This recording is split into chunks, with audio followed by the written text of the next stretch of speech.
Okay, hi everybody. This is Roy Paith with Success Mortgage Partners. Today I'm here with Nick DeGiulio with Junk Remedy. How's it going, Nick? Good. How are you?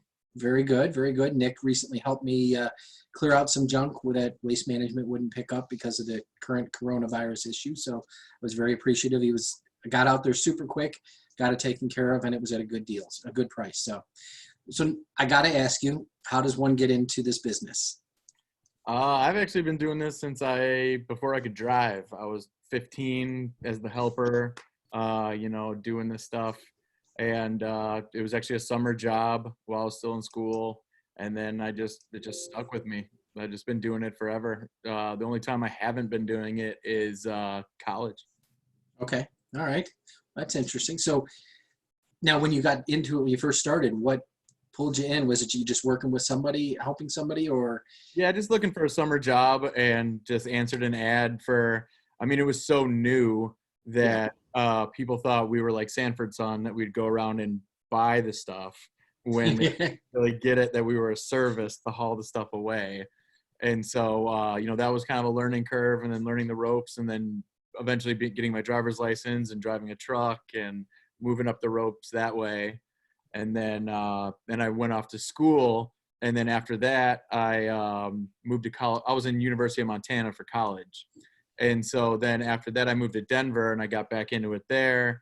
And then I came back here to Chicago for a wedding, fell in love with my wife, and now we have 3 kids. So it's like when I fell in love with my wife, I was like, all right, what am I going to do here? Because I can't sit in an office all day. I just can't do it. Yeah, I got you.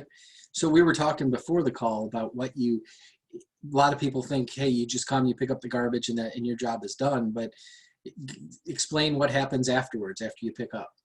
Sure. So we recycle and donate as much as we can. Depending on what we pick up and where, would depend on where it would go. Different resale shops like different items. Either some people like bulkier items, some people like the smaller tchotchke type of stuff. So we recycle and donate as much as possible. Work with Wings, House of Hope, Sparrow's Nest. We just helped refurnish a house for Lake County Response for Veterans. So we try to keep the stuff out of the dump as much as possible. That's So great. That's great. And it's not something, until you mentioned it or until we talked about it, it's not something I would have ever thought about. I just figured, well, maybe there's some magical garbage dump that everything goes to. So sure. Well, now you can't throw away any electronics, TV, like anything that gets plugged in, you can't throw in the garbage anymore. You're not supposed to throw in the garbage anymore. So we have a warehouse at our facility, then we take all that back and then recycle it. TVs, we see tons and tons of TVs nowadays. Especially the tube TVs or the flat screens like that one behind me, they just start dying 2-3 years. But yeah, we also see the behemoths. yeah, the big ones. The Yeah, three. back in the day they were great, and Yeah. now you can't even give them away. You got to pay to get somebody to take them. So, Right. Yeah. so tell me, what do you love about what you do? I love that. Everything that I love everything about it. It's the same thing, but it's different every day. Like one man's trash is another man's treasure. One man thinks it's a huge overcoming mess is something that we can take care of really quick. So we're also a service. So people are happy that we're there to help and stuff like that, which as opposed to, I don't know, like kicking somebody out of their house, for instance. I don't know, but I just like to be able to help them, and also the end result. So it's dirty and it's got a lot of stuff, and then we leave the property broom clean, sweep up after ourselves. So like it's all just looks. You can just see the end result of Nice. what it is, and then also since we recycle and donate, we keep it within the community. So a lot of times we don't donate to like the big donation companies, because that money, where's the money going? I Right. don't know. So we like to keep it local so we can see the local effects of what happens with That's those Yeah, commodities. that's really cool. So, what areas or what towns do you work? What I guess Uh, geographic areas? we're not a franchise, so we could technically go anywhere. We try to stay within like 50 miles of Lake Zurich, so we go to the greater Chicagoland area. There has been situations where people are farther than that, and we just have to come to an arrangement for gas and time and labor and stuff like that. to help people get out of a bind. Okay. What do you think sets you apart from some of the competition out there? I'd say, well, one, we're not a franchise. So when you call my number, you get my cell phone or my call center that just takes a message if I'm on the other line. You're not calling a different state, a different country, anything like that.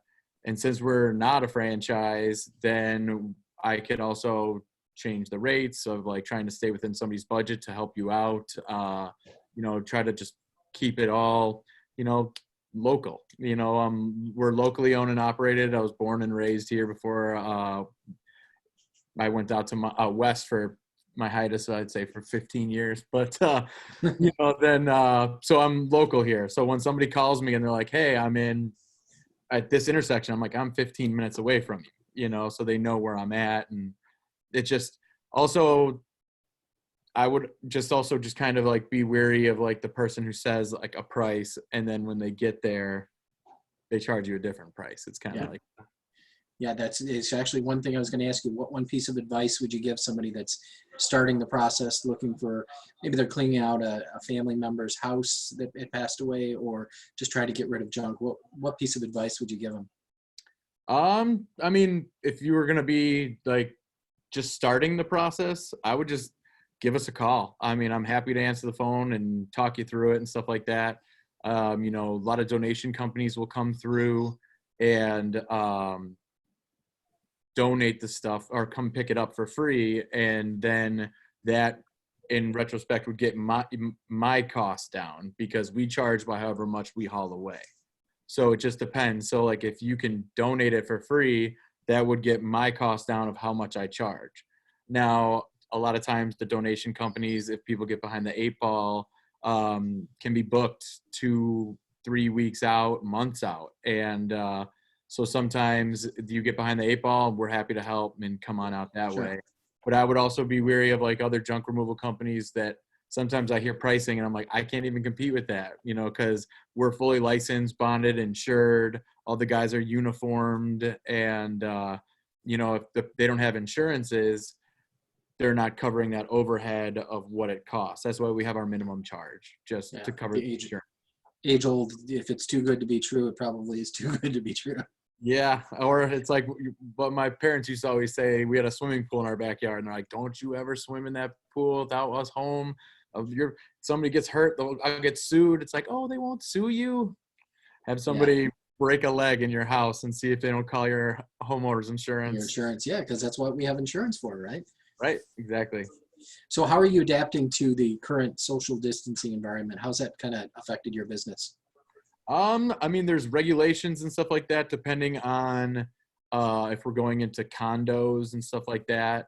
Like their regulations of if we need to wear masks and coveralls if need be. So we're just kind of trying to change things around. Also, a lot of jobs lately have been people dragging the stuff out into their driveways or on their back deck or something like that, and kind of just doing a no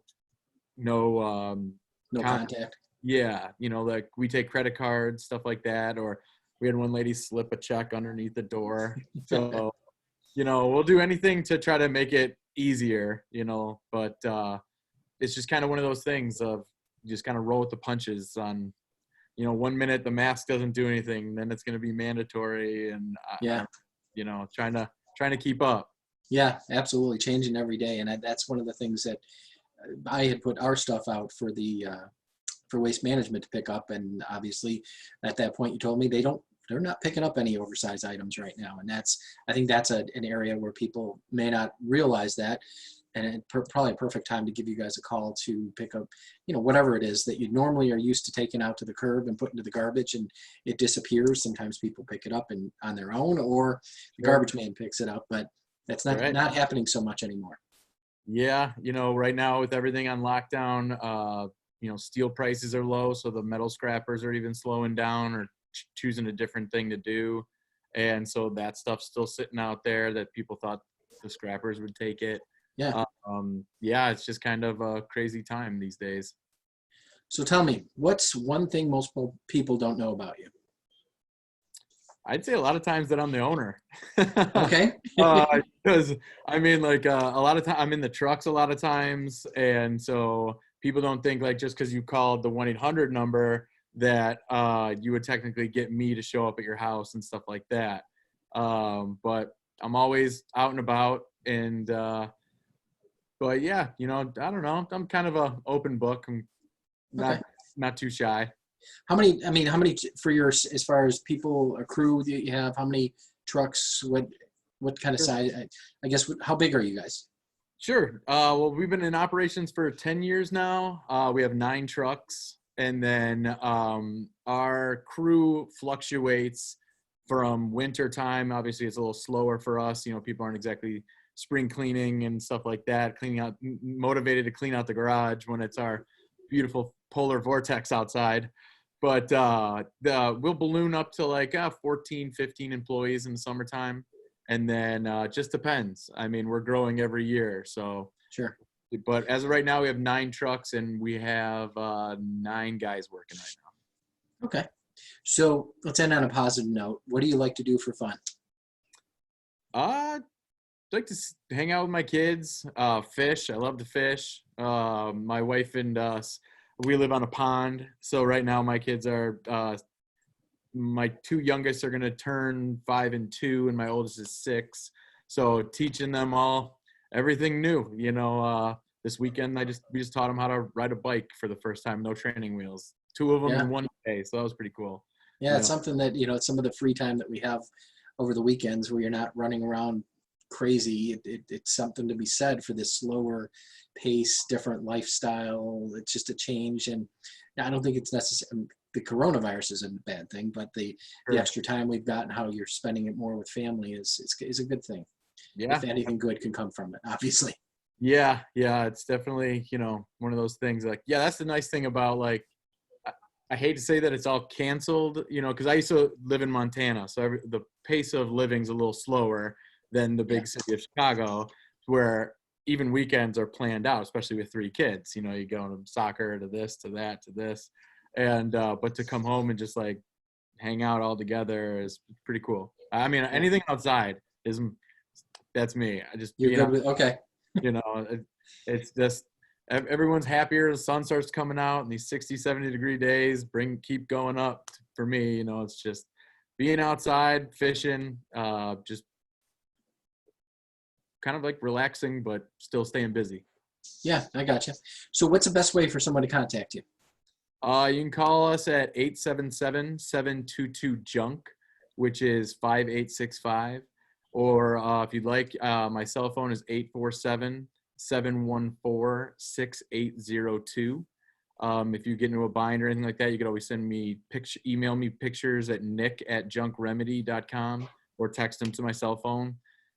We get a lot of realtors who get into a pickle during their final walkthroughs where the seller thought the new owners would want these items and they don't want the new stuff. So it's now what's the comp's going to be at the closing and all that stuff. You mean they don't want to the buyers don't want to take all that scrap wood that was left Right. behind and Yeah. the paint cans from 10 years ago? Right, exactly. The rusty shelving unit in the garage. Yeah. I always say, like, the rule of thumb is just they don't want your stuff. They want to bring in their new stuff, start their new chapter of their life. Just assume they don't want it. Yeah, Unless you got it. have it in writing, they want it. Right.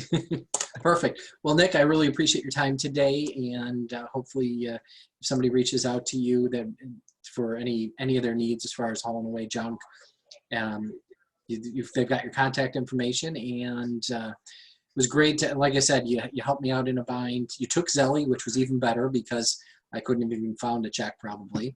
Sure. And it was quick and easy. I did exactly what you said.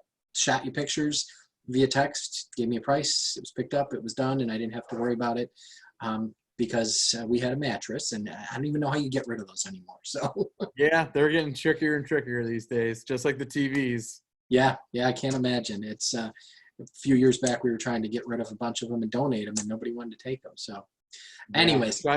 Try when the hotel calls you with 45 of them. oh gosh, yeah, there you go. Well, perfect. Thanks again, and we'll catch up with you down the road. Thanks for having me.